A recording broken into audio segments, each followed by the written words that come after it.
Channagiri police ಠಾಣೆ ಮೇಲೆ ಕಲ್ಲು ತೂರಾಟ ಪ್ರಕರಣ ಇದೊಂದು ಅಮಾನವೀಯ ಹಿಂಸಾತ್ಮಕ ಕೃತ್ಯವಾಗಿದ್ದು ಇದನ್ನು ವಿಶ್ವ ಹಿಂದೂ ಪರಿಷತ್ತು ಬಜರಂಗ ದಳವು ತೀವ್ರವಾಗಿ ಖಂಡಿಸುತ್ತದೆ ಎಂದು ವಿಶ್ವ ಹಿಂದೂ ಪರಿಷತ್ ಹಾಗೂ ಬಜರಂಗ ದಳದ ಜಿಲ್ಲಾ ಕಾರ್ಯದರ್ಶಿ ಸಿಎಸ್ ರಾಜು ತಿಳಿಸಿದರು.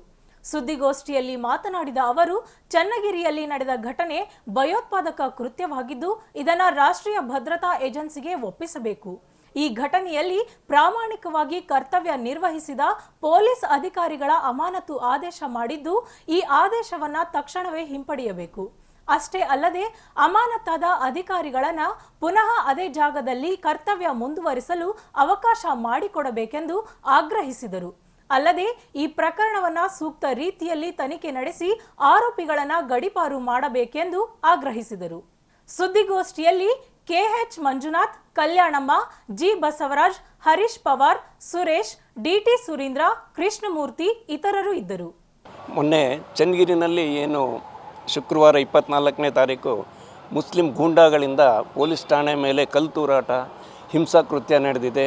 ಒಂದು 10-15 ಜನ ಪೊಲೀಸ್ನವರಿಗೆ ಗಾಯಗಳಾಗಿದೆ, ಮಾರಣಾಂತಿಕ ಪೆಟ್ಟುಗಳಾಗಿದೆ. ಹಾಗೂ ಅಲ್ಲಿದ್ದಂಥ ಸಾರ್ವಜನಿಕ ಸರ್ಕಾರಿ ವಾಹನಗಳಿಗೂ ಜಖಮ್ ಮಾಡಿದ್ದಾರೆ. ಹತ್ತತ್ರ ಒಂದು 2,000-2,500 ಸಾವಿರ ಸಂಖ್ಯೆಯ ಯುವಕರು, ಅವರ ಮಾನಸಿಕತೆ ಎಲ್ಲ ಗೂಂಡಾ ಪ್ರವೃತ್ತಿನೇ. ಭಯೋತ್ಪಾದಕರಿಗೆ ಅವ್ರಿಗೂ ಏನು ವ್ಯತ್ಯಾಸನೇ ಇಲ್ಲ. ಆ ಥರದ ಯುವ ಸಮೂಹ ಅಲ್ಲಿ ಗಲಾಟೆ ಮಾಡಿದೆ.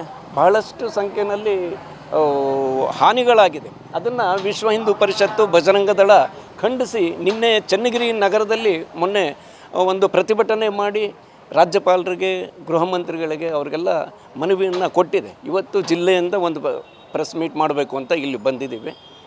ಈ ಕೃತ್ಯಗಳನ್ನು ನೋಡಿದ್ರೆ ಇವೆಲ್ಲ ಪೂರ್ವ ನಿಯೋಜಿತ ಕೃತ್ಯಗಳು. ಹಾಗಾಗಿ ವಿಶ್ವ ಹಿಂದೂ ಪರಿಷತ್ ಆಗ್ರಹ ಪಡಿಸುತ್ತದೆ, NIAಗೆ ಈ ತನಿಖೆ ಇದನ್ನು ಕೊಡಬೇಕು.